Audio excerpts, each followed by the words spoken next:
Since his loss to Floyd Mayweather, Canelo Alvarez has transformed what once was a come-forward classic Mexican style into a sophisticated, aggressive counterpunching style that has catapulted him into arguably the number one spot on the pound-for-pound list. In this breakdown, we're going to take a look at a couple elements of how this style functions and how he's able to break down his opponents. Let's get to it. The fight I'm going to use is his recent one against Sergey Kovalev. At the time of this recording, Canelo is set to face off against Billy Joe Saunders the following weekend. So at the end of the video, I'll give a couple thoughts about how I think maybe that style matchup could play out. Okay, let's talk about how Canelo has transformed the classic Mexican high guard. Usually we think of the high guard as an aggressive style that's saying, I'm going to come forward, take one punch, maybe land one punch, take two punches, whatever. I'm just coming forward. I'm a warrior. Canelo has taken that and added his own elements to it. The first element being his mindset. The high guard is more of a ploy now with Canelo. He's not actually fully coming forward. Yes, he is applying pressure, but as we'll see later in this clip, number one, his defense out of the high guard is impeccable. He's looking to counter. Here Kovalev shoots his jab. Canelo reads it perfectly, parries it with the high guard.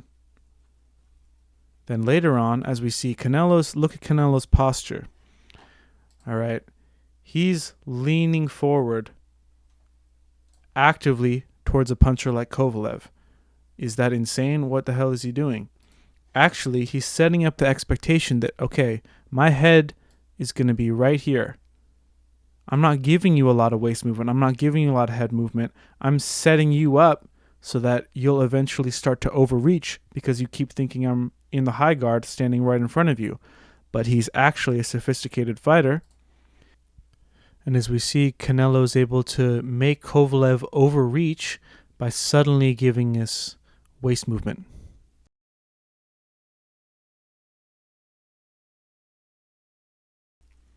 So a couple more points on this. Because Canelo is a power puncher, there is always that threat. If he wasn't a power puncher, this would be a different story. But because he is a power puncher, he's able to walk towards Kovalev, and Kovalev is paying him respect within the high guard still. But the moment Kovalev looks to unleash this right hand, number one, he overreaches, and so Canelo is able to use the waist movement to make Kovalev miss badly. And later on in the fight, this is going to come in, huge.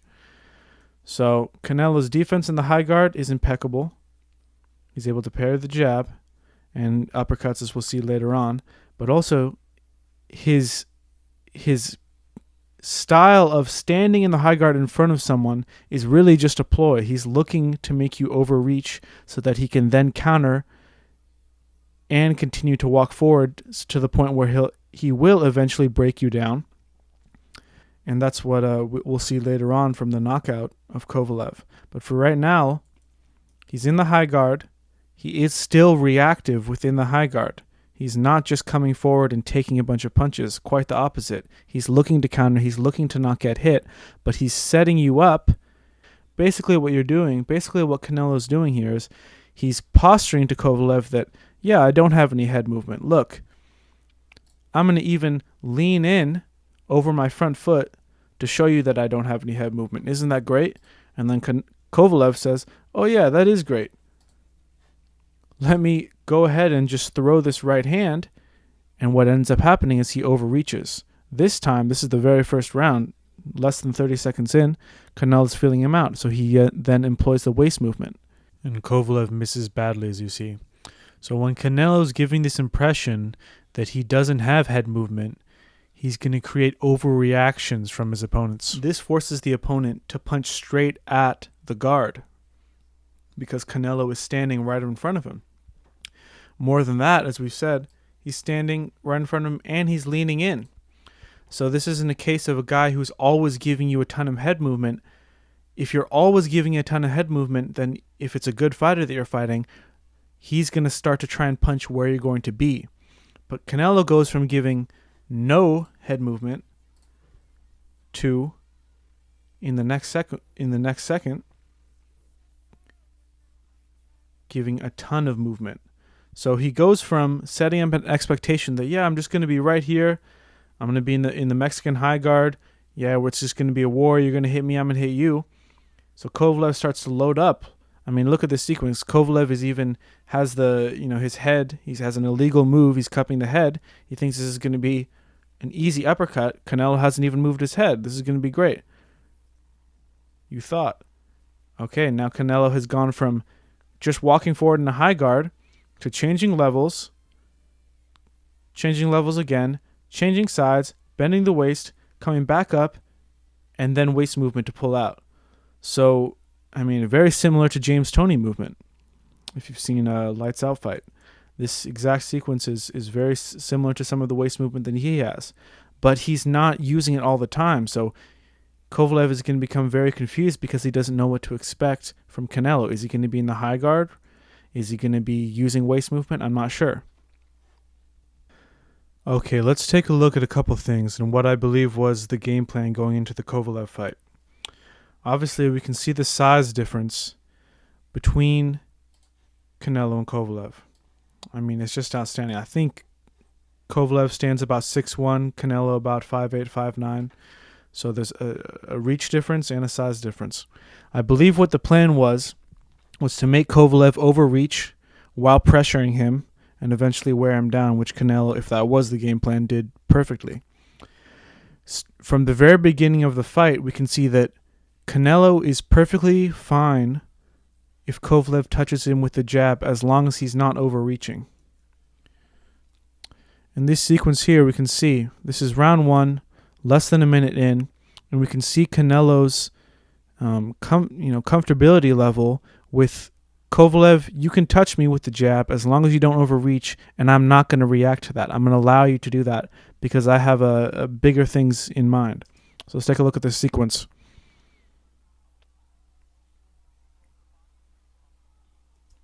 So there's a few things to take out of that sequence. Number 1 is Canelo didn't throw one punch. Why, you ask? Well, it's the first round and he's feeling him out, but he's only worried about one thing. Oftentimes, the best thing to do is to clarify things in your mind as a fighter. The less things you have to worry about, the faster your brain can processes information. If you think about Floyd Mayweather in the shoulder roll is beautiful for that reason. Yes, you're leaving this gap for the straight right hand or the overhand right, but you've taken a huge amount of variables from other punches. Your left hand is stopping a body shot. You're pairing the jab to the left hook with your right hand. You've cut out a huge amount of the punches that you're actively going to have to be worrying about, and so your brain can really focus on, okay, I have to watch out for the right hand. Right now, Canelo is content for Sergey to touch him with the jab because he's focused on one thing and one thing only for this fight, as we're going to see, the right hand of Sergey Kovalev. So let's take a look at this sequence and let's see how Canelo is reacting. Okay, he's leaning forward. He wants Kovalev to throw the right hand. Right here, Kovalev feints the right hand. Canelo reacts. Takes a step back. Kovalev touches him with the jab. No reaction. Feints the right hand again. Canelo is very reactive. So the idea that he's in the high guard and he's not reactive, he's just going to take a punch, is wrong. He's very reactive to the things that he wants to be reactive to what his game plan is. So he's not just going to react because Kovalev is touching him with a little jab.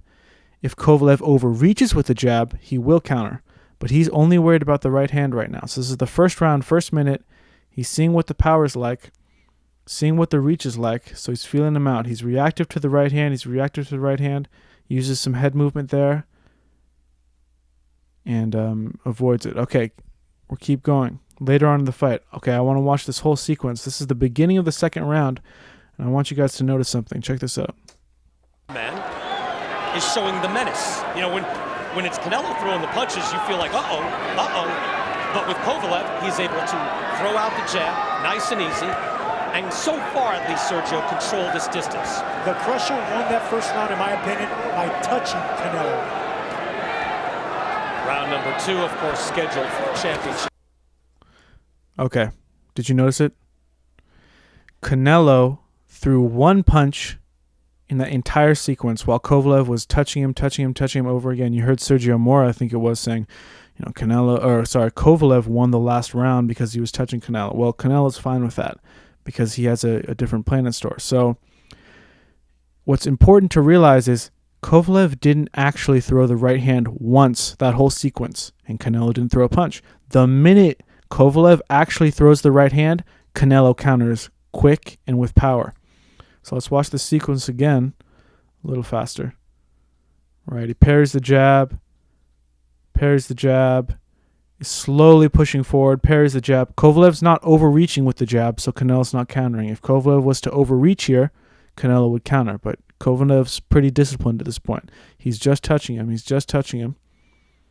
Okay, now right here. The minute he goes to throw an actual right hand, boom, left hook counter. It doesn't land at this point. This is the beginning of the second round. He doesn't have the distance properly. But the minute he throws the right hand, he counters. So this is what a game plan is. This is not an accident that he didn't throw one counter that whole time, and the minute Kovalev throws the right hand, I'm going to suddenly decide to counter. No, this is something that they worked on. This is something that's in Canelo's head, and he's simplifying this fight in his mind by saying, I'm waiting for you to throw the right hand, and when you do, I'm going to counter you. Let's keep looking at some more examples because it's everywhere in this fight.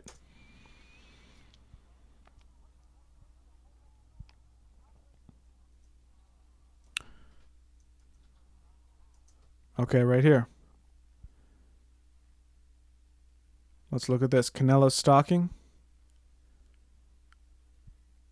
Kovalev goes to throw the right hand, a looping right hand, way too wide. Canelo's not going to get hit with that, but he tries it. Canelo immediately counters to the body too. This is in that same round, second round. Canelo hadn't been punching until he throws the right hand. Kovalev throws the right hand. He's waiting for it. Look, he's in the high guard, giving him, my head's going to be right here. No, it's not, Kovalev. Pull back, counter to the body with hard shots. That's going to dissuade Kovalev from throwing. Let's keep going.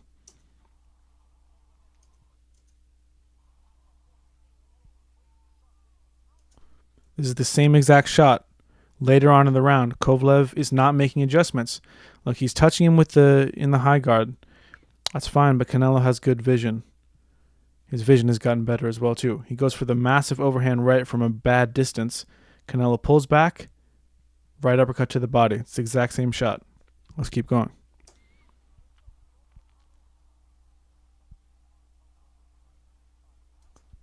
Same thing. We're going to look at a bunch of these clips, even though it's all going to be the same thing, because this is what a game plan is. This isn't just coming forward in a Mexican high guard and saying whatever happens, happens. This is intelligence, and if something isn't broke, don't fix it. Kovalev kept falling for the same traps. Well, we're going to keep beating his ass that way. So Kovalev comes in with a short inside right hand. Canelo takes that first one. Then he overreaches with the jab. Now he's overreaching right here. Canelo knows what's coming. Evades the right hand. Look at Kovalev's position. He's overreaching right here. He's not being disciplined. Canelo counters with the right hand of his own. Let's keep going. This is another good thing about Canelo. If you don't do anything, he will press the action with a solid jab. A fast, solid jab, and he won't just wait on you forever. He will steal steps, he will start with the jab, and he will push the pace, although he would prefer to counter.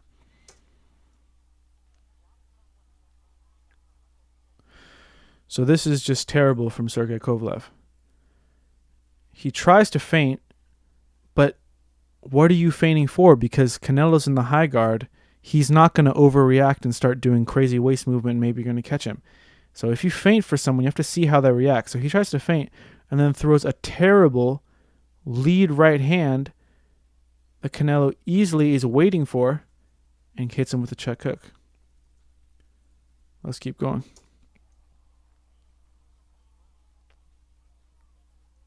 Okay. So one thing Canelo does have to look out for is the lead hook from Kovalev, which Kovalev did not employ this whole fight. He got one in there, but it was barely within the fight, and I've gone through almost every interaction in the fight.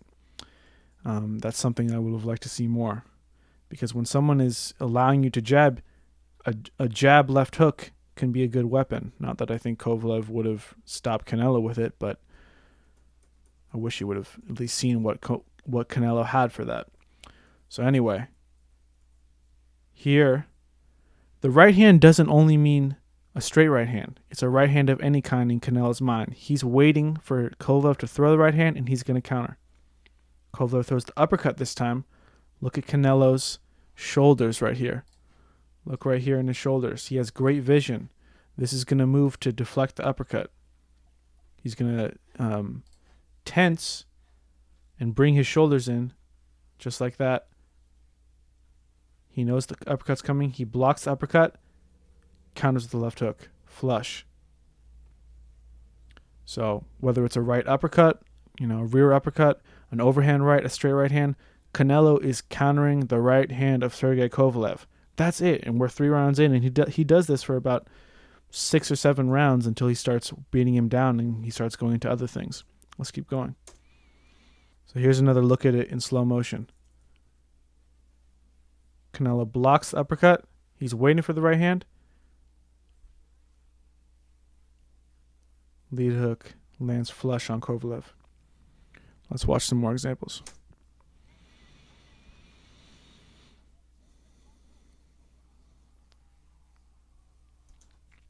So again, just terrible work from Kovalev. If someone is countering your right hand all the time, what someone like Floyd Mayweather would do would be to counter the counterpuncher. You throw that right hand as a decoy, knowing that you're going to come with offense afterwards. But Kovalev doesn't do this. He's not patient with the range. He reaches in with a massive overhand right. Look how far in advance Canelo knows this is coming. All he's doing is watching the right hand. He's clarified things in his mind so he can focus on one thing, and he's doing a great job on what he's focusing on. Look, at this point, he already knows. He can see the shoulders turning. He knows the right hand's coming. Not only does he slip, counters with the rear uppercut of his own straight to the body of Kovalev, who Andre Ward proved has problems with body shots. So another beautiful game plan from the part of Canelo and the Reynosos.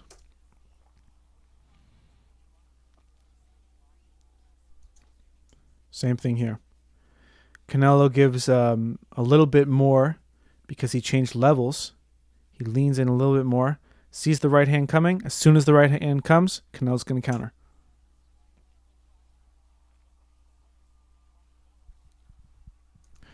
Look at the willingness to take some jabs from Kovalev. Another thing you have to think about is if he was always trying to counter every shot from a man who's 5 inches or more taller with power. Don't forget, Sergey Kovalev has power. If he's always going to try and counter his shots, he's going to overreach. And he's going to walk into shots. So that's not a smart opportunity. You can't do everything. So Canelo has said from the beginning of this fight, I'm fine with getting touched with jabs if it means that I'm going to land my harder shots and be able to get to my game plan. So this is a sacrifice-reward situation. Look how he's willing to take the jab from Kovalev and then see what happens later in the clip. Once again, Kovalev doesn't learn. Comes with a weak right hand, a slow, weak right hand that Canelo's just waiting for. Boom. Lead uppercut to the body. And then we can see these are the first signs of being able to break him down, because the pressure, and if any of you guys have been in the ring with a pressure fighter, mentally, it starts to wear on you, especially when they touch you to the body after you've thrown what you thought was going to be a hard shot, and they counter you. It's brutal. So now we can see Kovalev switches off after that body shot. He did not like that. Canelo keeps pressuring. Little waist movement. Look at this. This is another important spot. Canelo's walking in. He doesn't walk in carelessly. He's still cognizant, because Kovalev comes with a straight, lead right hand. Canelo pulls, comes with a rear uppercut. This is what pad work is. You can imagine Kovalev is Eddie Reynoso. throwing that right hand, Canelo's going to pull and fire the uppercut. It's the same as pad work. It's pad work out here, Kovalev. Come on.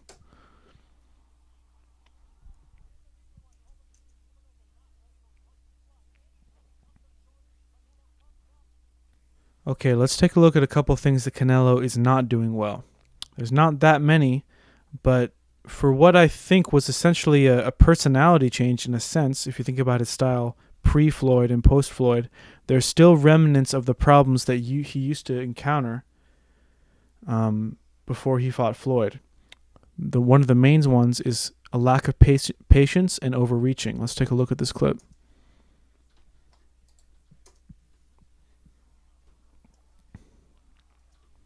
Okay, right here, Canelo should know better. Sergey's posturing in the shell, and he's, waiting for Canelo to throw the right hand. Canelo throws it. Sergey comes across with the check hook. So Canelo needs to be more patient in this series. He is an aggressive counterpuncher, and he has a lot of power. And I think sometimes he can load up on shots a little bit too much. If someone who was really intelligent and had a lot of power was in the ring with him, they could have some success if he continues to make these same mistakes. Let's look at a couple more.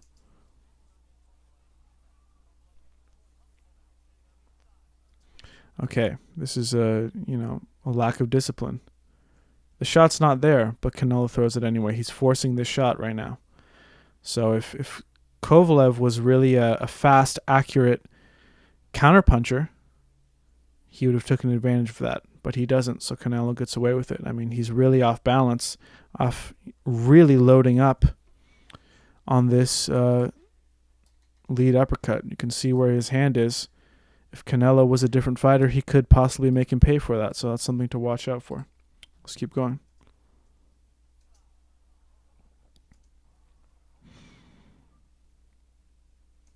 Okay, once again, forcing the action when it's not there. Kovalev is not ready for the shot. There's nothing to indicate that this is the right range for a massive overhand right. If Canelo was fighting another Canelo, Kovalev, or the second Canelo in this fictional world, would be firing the rear uppercut, if you can imagine that, off this crazy right hand by Canelo 1. But Kovalev isn't able to take advantage of that. So that brings me back to the point of Billy Joe Saunders. One thing we have to consider, number one, it's a southpaw, so I think it's going to answer a lot of questions about how Canelo's new style fits in with the southpaw.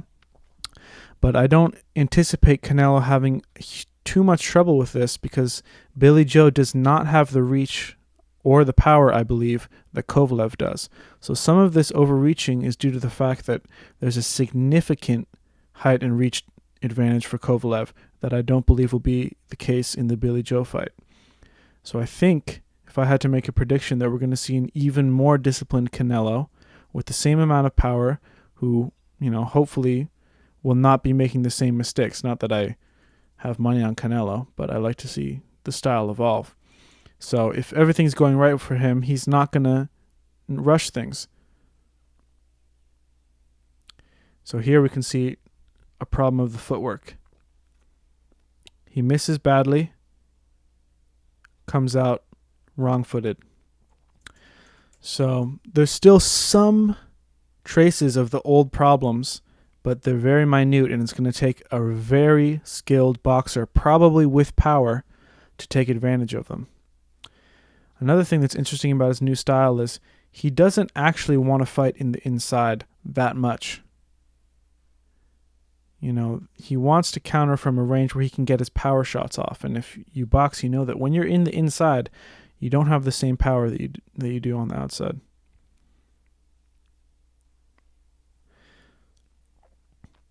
So here's another example of Canelo forcing the action when it's not there, not showing enough patience, and not showing enough understanding of the distance.